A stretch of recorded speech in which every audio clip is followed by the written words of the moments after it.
I'm calling to order the Tuesday, February 18, 2025, City of Urbana Human Rights Commission meeting. Tom, can we have a roll call? Shalini Smith. Here. Peter Resnick. Here. Vahagan Shiflikan. Gary Fry. Here. Charles Davidson. Here. Ann Panthen. Here, thank you. I assume we all got the agenda. Do we have any additions to the agenda? No additions. Approval of the minutes of the January 14, 2025 Human Rights Commission meeting. Do we have? So moved. Thank you. I'll second. All in favor? Aye. Aye. Aye. Public input. Seeing none. Unfinished business. So this is the discussion about the automatic EEO certification process, and we're going to talk about changing it to 20 employees and under from 14 and under. Does anyone have comments or questions about this? Do we have language to put into the bylaws to make this magical? Is it just a number that we have right now? I think it's just a number. It's not in the bylaws as to how you would do it. Last time you just voted and said we wanted to do it this way. It's a process, so it wasn't put in the bylaws. So I believe you can change it if you'd like, just through a vote process. Then I will move to change our minimum number for review of EEO workforce statistics from 14 to 20. You have a second? I would second that. Any discussion? We did. I had one question. Did it originally start at 10 and under? No, under my tenure, it's always been, it was 20, and then the commission changed it to 14. Okay. And then now we're changing it back to 20. And we, as we discussed at our last meeting, the 14 is the number that 15 and above, they're required to adhere to the EEO. They're the ones that the EEO rules can be enforced. Okay. 15 and over an employee number. Okay. Just to clarify, I believe when you say it used to be 20, it's been 20 as a possibility, but the commission has only had the 14 and under before, right? No, it's all, What I'm asking them is, we've always been doing overviews. We did overviews of everything at the very beginning. When we started doing the overviews, that was what I was trying to clarify. And I think so. Okay. But I believe when I started, the commission reviewed all of the applications. But if it was 20 and over, they gave special consideration, or 20 and under, they gave special consideration because understanding that it's difficult for employers to hire, separate, that they typically do not, their employee numbers do not change as much, and it would be kind of hard to see them, if or help them or be able to change their diversity numbers very much because they do very few hirings, very few separations. Mm-hmm. And then we moved it to 14 and under as an automatic full certification because according to EEOC guidelines, any employer that has 15 or above, the EEOC rules can be enforced on them. 14 and under, no. Okay. And so that's why they stuck with 14. Okay.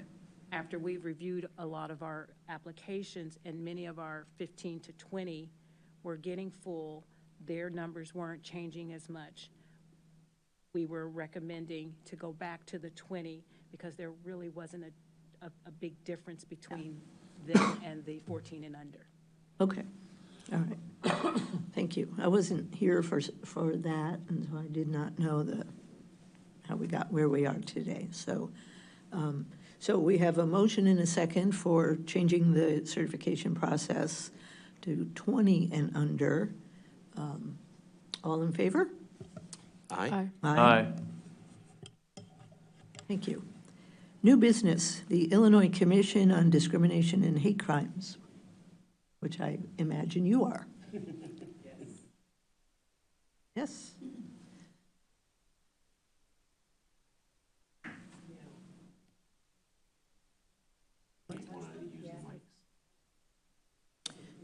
Push the little green button.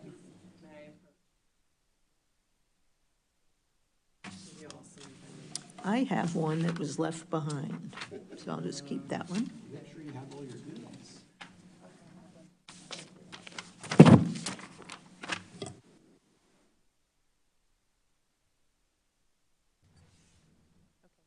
Should I start? Thank you for meeting with us. I'm Ilana Khan. I'm Executive Director of the Illinois Commission on Discrimination and Hate Crimes, which is a governor-appointed commission, advisory commission, with the purpose of strengthening responses to acts of hate and preventing hate. And we can talk a little bit more about it, but And I'm Mona Noriega. I serve on the commission, governor appointed, and am here to learn more about what happens here locally and to understand how we might help at the state level. Maybe I will just give you a bit of an overview so that we sort of set the table. Maybe first just how when we talk about hate, what we're talking about.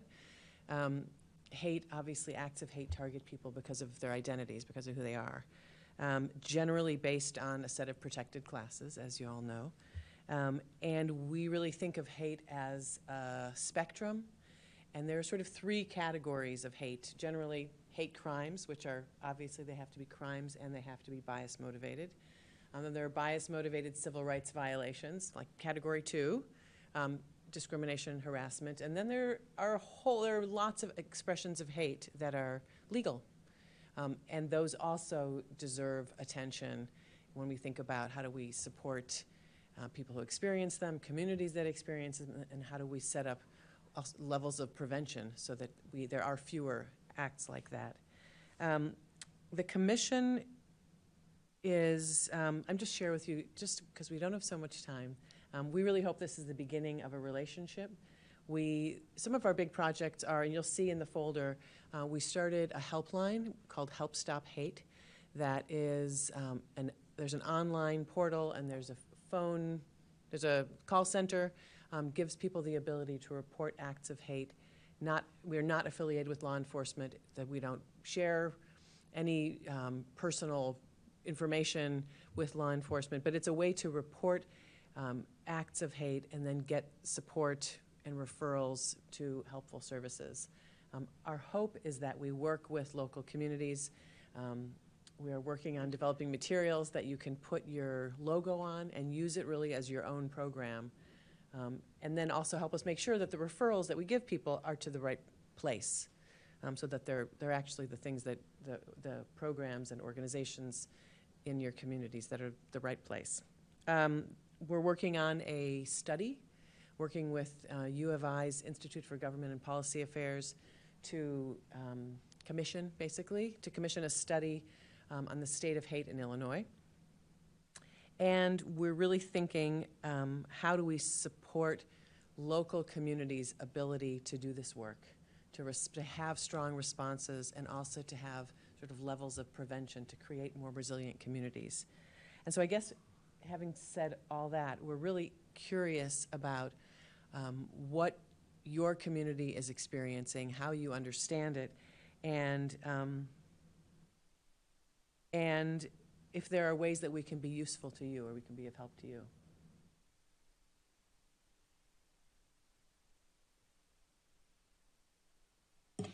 Well, I I appreciate hearing from you. I did have a question, and maybe this isn't the right time to ask, but I'm going to do it while it's in my mind. So you said there are forms of legal hate. Can you give us an example or two? I mean, there are many expressions of hate that are protected by the First Amendment. You can wear a shirt that says, you know, say it because this is probably being recorded, but there are all sorts of things you could say Yeah. about people. You can, you know, yell racial slurs. You can malign people who have disabilities. All you want, as long as you're not generally, this is, you know, not a legal analysis, but generally, as long as you're not intimidating or threatening people, you can, we are entitled to have hate in our hearts, and we're entitled often to express it in all sorts of protected ways. Yeah, yeah, and people do. Yeah. And that's what we really think about, sort of levels of prevention. And we've been talking with Urbana and Champaign about made the connection with a program, with some academics through Boston Children's Hospital and Harvard Medical School, who are doing some study about what are the elements of that need to be in place to have a resilient community that like help prevent people sort of moving down the road toward extremism. So I know there are a series of conversations that are going to be taking place here. And is this a new, are you a new group? We are new-like. The commission has existed before, and then it was dormant for about 12 years and was reactivated in 2021. Governor Pritzker reactivated it. And I should probably let Commissioner Noriega talk about this because she was involved in the first 14 months of study and ever since. And so the governor selected different representatives of the community. We're not, you know, we don't represent everybody, but our attempt is to represent everybody. We're Senate approved, and we discussed recommendations for this commission, and one of the first recommendations was to create a helpline to address hate throughout the whole state of Illinois. And so it's a 800 number kind of thing? Pardon? It's on, thank you, Pete. 877 number. And do you, what kind of, and it's active now, is that right? Correct. It's active now, and we want people who have experienced hate, whether it's the number 3 category, totally illegal, or some other forms of hate, only so that we can record and have a more accurate picture of what hate in the state of Illinois looks like. We don't. FBI currently says we don't really know. Every year, the FBI does report on what hate crimes are, but they estimate that 50% of the hate crimes are not reported. So here in the state of Illinois, we'd like to have a better idea. That's one thing. And then we would also like to support victims of hate. So whether you want to report it to the police or not, perhaps you just want some therapy sessions, perhaps you just want to know where to go for help. We want to coordinate all that in one location. Mm-hmm. There's also a benefit. We've done some research about the helpline as we're building it. There is benefit to having somebody know what happened to you. And so there's value in even just making sure that what happened to you is recorded somewhere. The other thing I'll say, that acts of hate, including the legal variety, they cause real harm to a community that is different than other kinds of crimes or even other kinds of crimes, in that they target entire identities and leave identities feeling vulnerable. You know, I'm sure you know all this as this commission, but we know that they're different and they have special kinds of harm. So it strikes me two big things from what you've said could help us. One is obviously if the call you get has to do with discrimination in this town, doing a referral to Carla's office would obviously be great.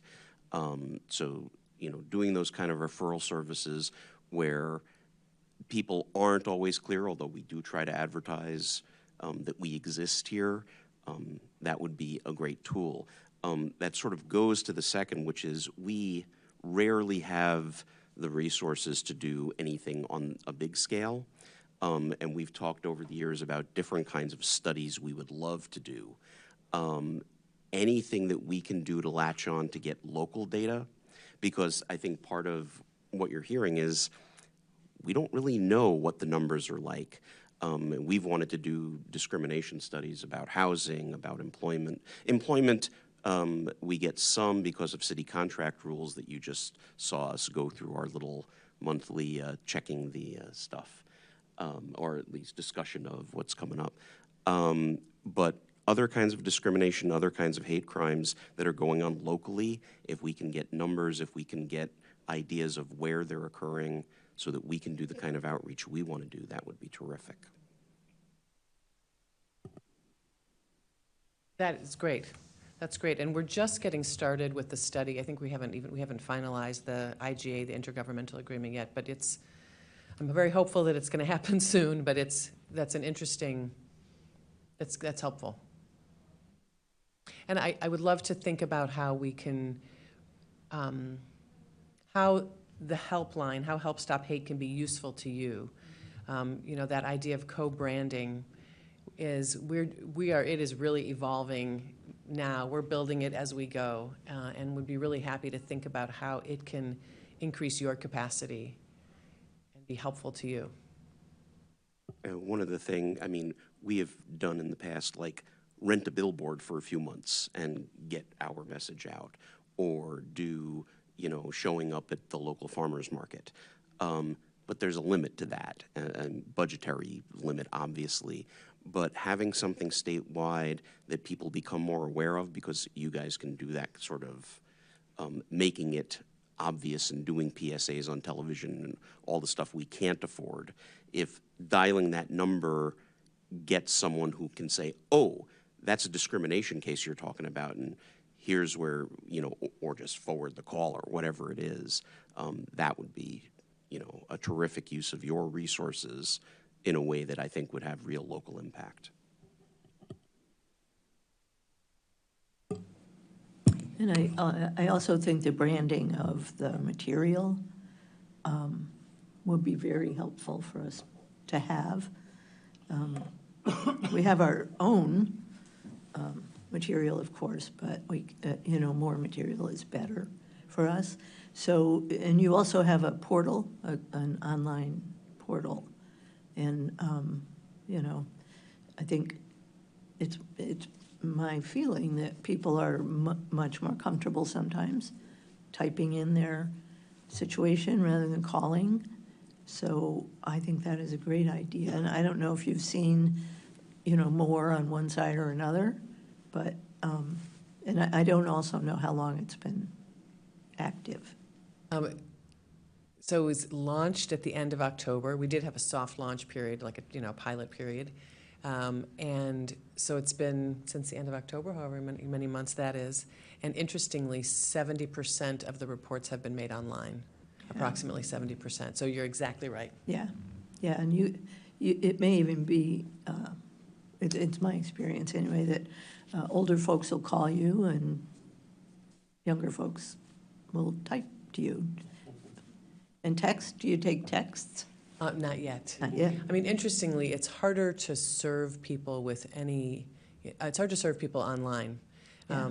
If they want, or if they may want referrals to information, really a phone conversation is helpful. So there's often, one of the questions in the online form is, do you want follow-up, and how do you want it? And so we try to serve people however they want to be served. And even if they say, even if we discover that the report is not actually a report of a hate act, we understand that we try to serve everybody. Mm-hmm. In part, we know that people who are victims one day may be perpetrators another day. So we really try to. We've created a whole trauma-informed, culturally competent training, and have tried to treat everybody with care. Yeah. Gary. So geographically, where are you two located? Or Are you local, Mona? Chicago? Both, Also Chicago. both of you? Will there be, at some point in time, more local representation for this commission?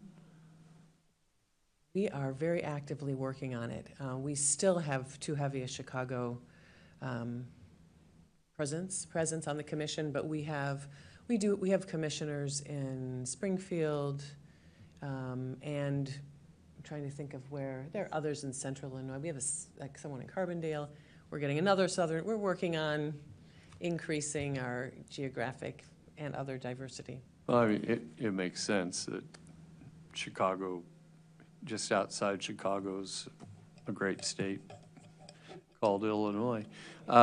We've heard of it. So, yeah, it makes sense, but just curious. Yeah. Thanks for being here. Thank you. I was thinking, you say you've been here before, your organization? To Urbana? I mean, you said it was, It existed before. yeah. And why did you quit? The commission existed, and then in, I think, 1999, you said, it fell apart, but it was still by statute supposed to be in motion.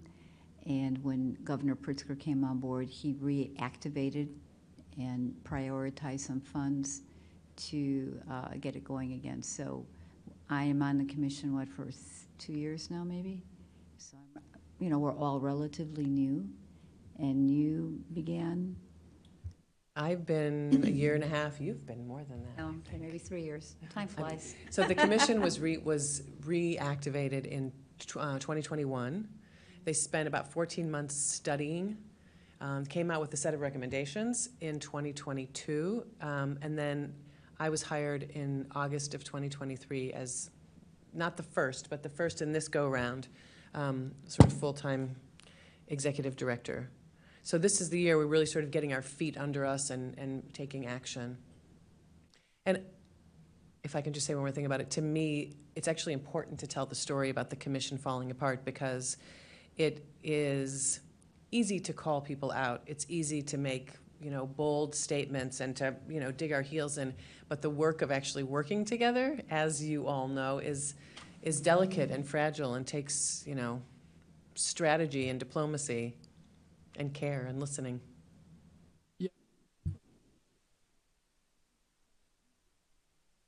Mm-hmm. I would, How many commissioners are there? when it's full, it's 21. I do think that the state can be helpful, and in what happens on the local Human Relations and Human Rights Commission level, which is something we're starting to talk about also. Carla, did you have a question? Thank you, Ann. Yes. I know that I've spent almost all day with you learning about. Will there be a time where you're going to be looking to this board to possibly participate in the, I got to get the name right, Strong Communities Primary Prevention Initiative? I know that you had wanted to survey different community members, and so I just wanted to know if you were still interested in doing that. I think absolutely, but I feel I was the matchmaker there. So I was just connected the folks from Boston with leaders in Urbana and Champaign, but I feel like I don't need to be in the middle. That's not my project, not our project. But I think part of the value that we want to bring is to make those connections. Yeah. So to bring resources from, academic resources, studying, as you're identifying, we all want that information. And so here was something that was ongoing, and we knew that here was a location that probably didn't get enough attention, and so she pointed them in this direction. So that's one value that we hope to bring, is to bring resources to communities that are outside of Chicago and serve the whole state of Illinois. Are there any other questions from the commissioners? Carla, Tom? Do you have more to tell us? I was just going to say, to be redundant, that we really hope this is just an introduction and that you will feel free to reach out to us, and also we can think together about how to be good partners to each other, because we are here as, as the state, we're here to make your work, part of what we want to do is make your work better, help you be, help support your work. I'm just going to say, I'm remembering stuff from our conversations earlier. You were thinking about doing regional meetings, if you want to share a little bit about that. And I know it's in the infancy stage.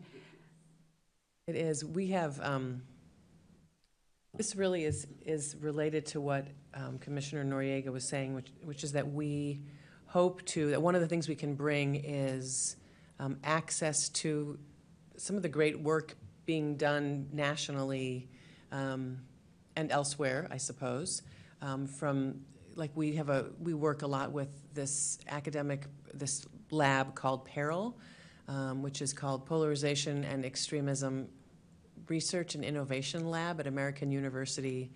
And there are a variety of programs that have really great knowledge, really great research that they've done. So we are hoping to work with local communities to have some regional convenings. This has been, my big dream was to have a big statewide summit, and then I really understood that it has to be regional.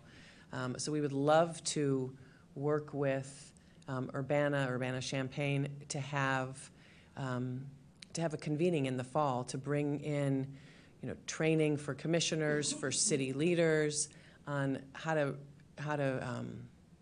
I'm thinking a lot about prevention. How do we create communities with strong prevention? But there's also, how do you deal with discrimination? What are the best practices? What's state law? Et cetera, et cetera. So we would love to partner with the cities of Urbana and Champaign to host a regional convening in the fall. I think we would all really like that. And, this is a great area for that. We bring in a lot of people from, smaller communities all around here. And I think, the university being right in the middle of us provides a lot of opportunity to talk to people working in these kind of things. So I think that is a great idea, and we would really look forward to that. That's great. Yeah. Okay. Thank you so much for coming. Thank you. I keep thinking that it's off, and then I look and it's on. It's on. Are you headed to the Champaign City Council? No. Run across town. Yeah. Yeah. Yeah. You'd be there forever. Thank you.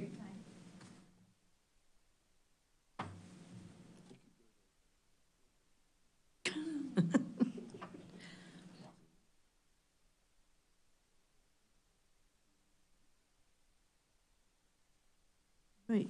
Let's talk about the receipt of automatic 2-year EEO certifications. I think Shalini has some. All right, so it looks like the companies that are eligible for automatic EEO certification or recertification are, oh boy, hope I don't butcher this one too much.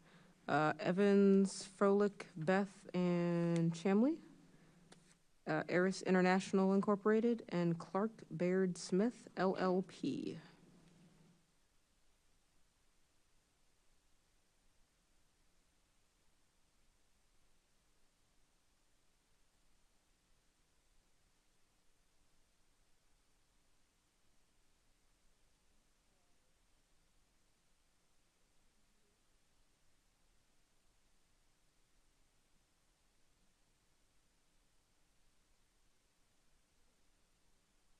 I did have a question about Evans, Froelich, Beth, and Chamley.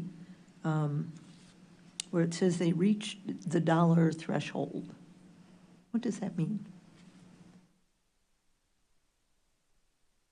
When these companies reach the dollar threshold, it means they've been doing business with the city previously, but the contract could be 25,000 or 30,000, depending on the type of business.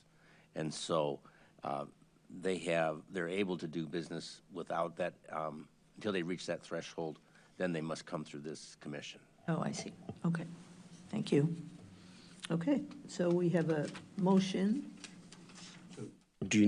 So we need to move to enter them in? Is that? No, Happy no, to s- actually, no, Shalini's reading through is sufficient. Is just to Enough, okay. introduce us to them. All right. Thank you. Thank you. Then, consideration of EEO workforce statistics, 188 pages this time, I noted. I read 187 of them. We'll see which one I missed. All right. You want a motion? Yes, please? All right, so I'm going to move, as per staff recommendation, to approve A&A Concrete LLC for 2 years, Applied Pavement Technology Incorporated for 2 years, Evergreen Roadworks LLC for 2 years, Gillesco Electric Inc. for 1 year, Lockmuller Group for 2 years, Remco Electric for 2 years, Subaquatics Inc., doing business as Breathing Air Systems for 1 year, and Warden Martin DBA Champaign Ford City for 1 year.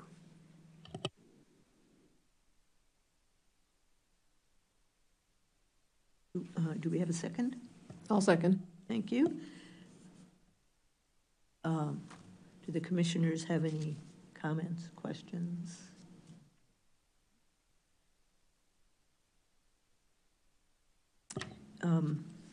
Was there some question about Warden Martin? Or am I remembering something else? I Okay. Do- think it was a different car dealer Okay, yeah. that we previously Like, approved or had some Could have been interaction with. I Ford think City? it was Ridings, I think. Oh, out in Monticello. I think you're right. Yeah. Different A car. different Yeah, company. yes. And the only thing, for a couple of the construction, obviously the numbers are not great, but I agree that they provided really pretty good faith efforts. And the one company which had a new hire that was minority, but then disappeared apparently, their forms, I presume, match reality, but they were a little confusing because they counted a new person but didn't have a separation for that person, so. We have had some fun with those. I found myself rearranging the spreadsheet to see if it would make sense. I don't know if I made it more clear for this group, but they definitely wanted to tell us that they had hired somebody who did not stay the entire 12 months. I had a question about Evergreen Roadworks, and I know there's 5 units underneath that umbrella company name. Are all of those units involved in the contract that might be with the city of Urbana?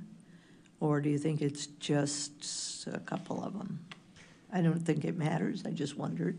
From time to time, there might be fewer than 5, Okay. but during the course of a 2-year time, it would probably move around.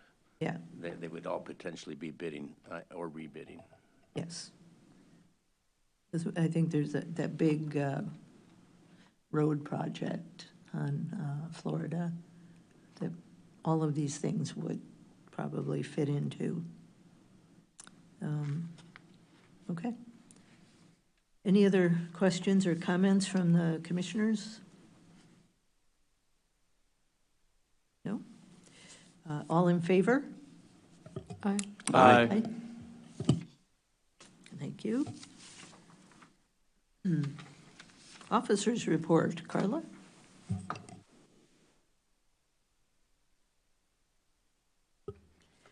Okay. As far as formal complaints, there is one regarding employment discrimination based on race. It is currently in the response stage with the respondent, meaning that the complaint has come in, it has been forwarded to the respondent, and they have 28 days to respond to the allegations. Contacts and informal complaints. There were 3 informal inquiries. One about public accommodation, denied based on a criminal record. This will probably become a formal complaint. I've been working with the complainant, and we're trying to coordinate coming in. Weather and stuff has challenged the complainant from coming in, or either I'm gone, and so we're trying to get our schedules together so that we can make it a formal complaint. But currently, it is in the informal stage.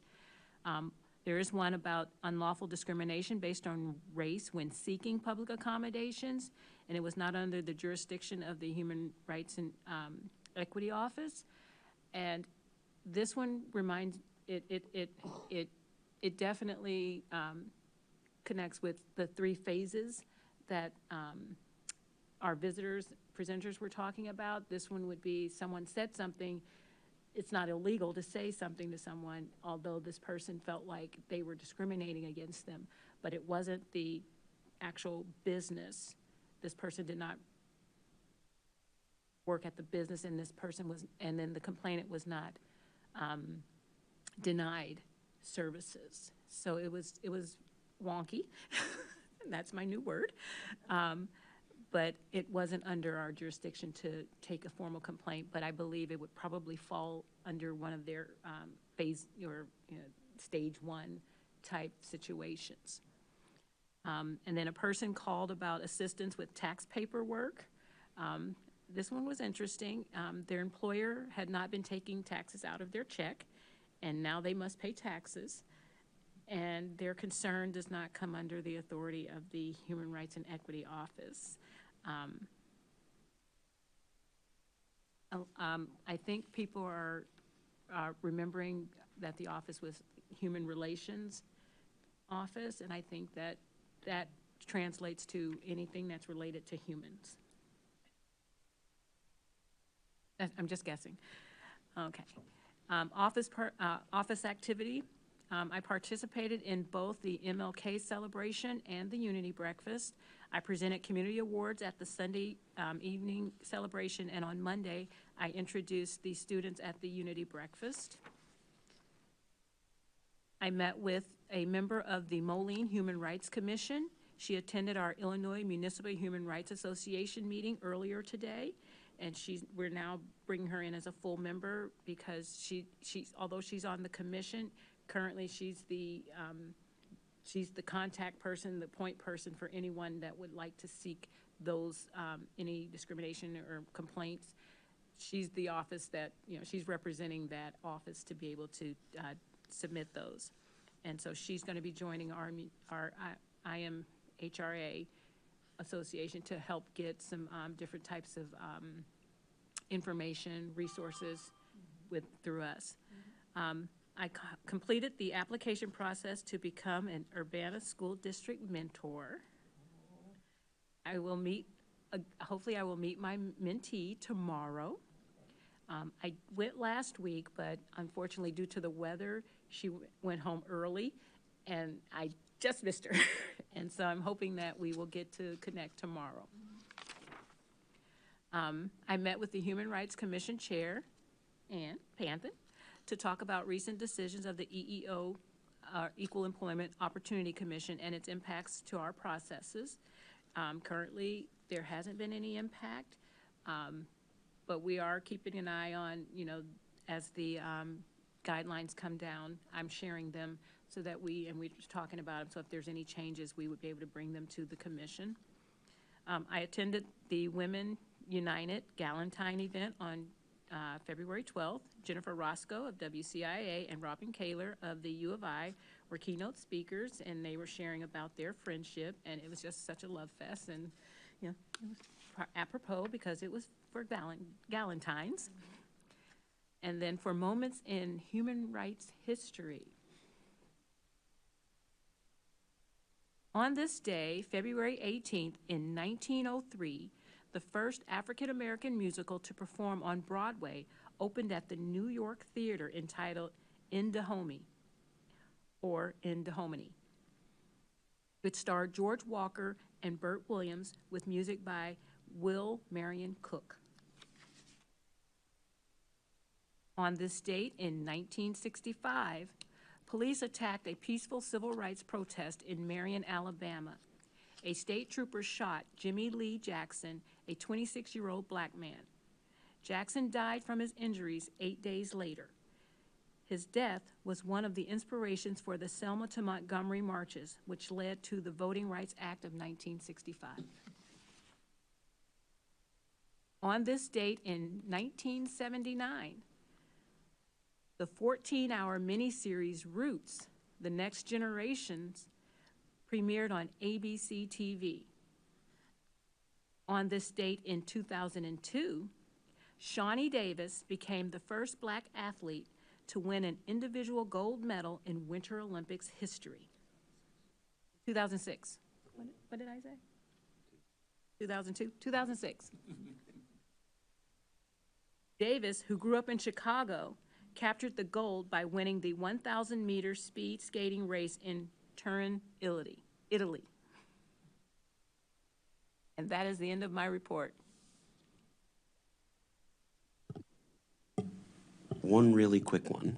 I just wanted to remind folks, although I expect when you had your informal call, you talked about this, but when it comes to public accommodations, according to our ordinance, you don't actually have to be refused service, but that you can also be guilty of that if the individual's patronage of or presence at a place of public accommodation is objectionable, unwelcome, or undesirable. So you're not allowed to say things that would indicate that you're not welcome here, even if you eventually get service.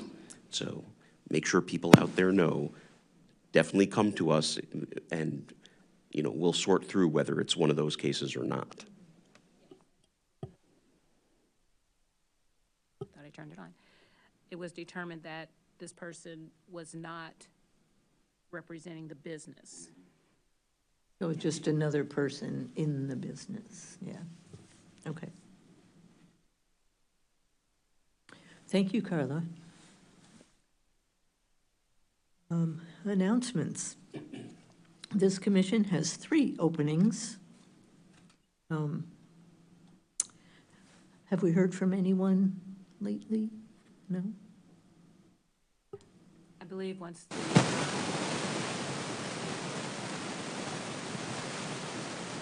Deborah Hagen?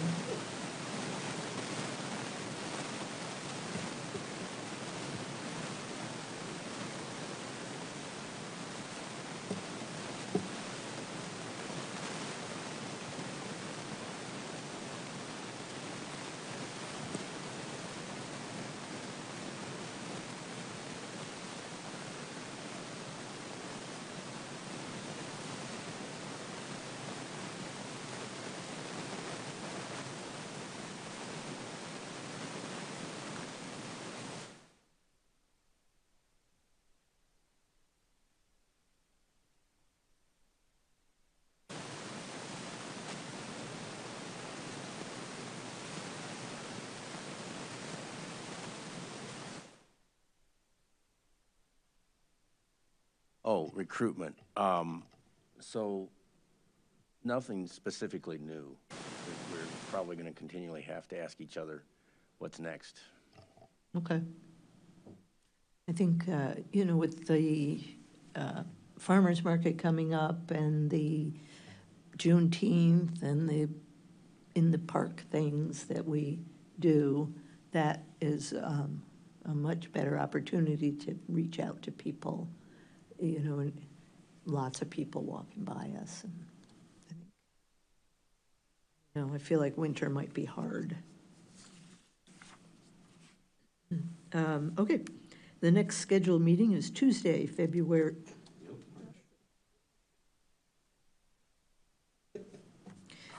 March 18th? something. 18th? 18th. March 18th. Oh, all right. March 18th, 2025 at 5:30 PM. Anything else? No? Just to share with the commissioners that we expect a large supply of applications in the next 2 months. So we may be sending some out in cycles so that you may get more than a couple of emails a month. Okay, thank you for that warning. All right, this meeting is adjourned.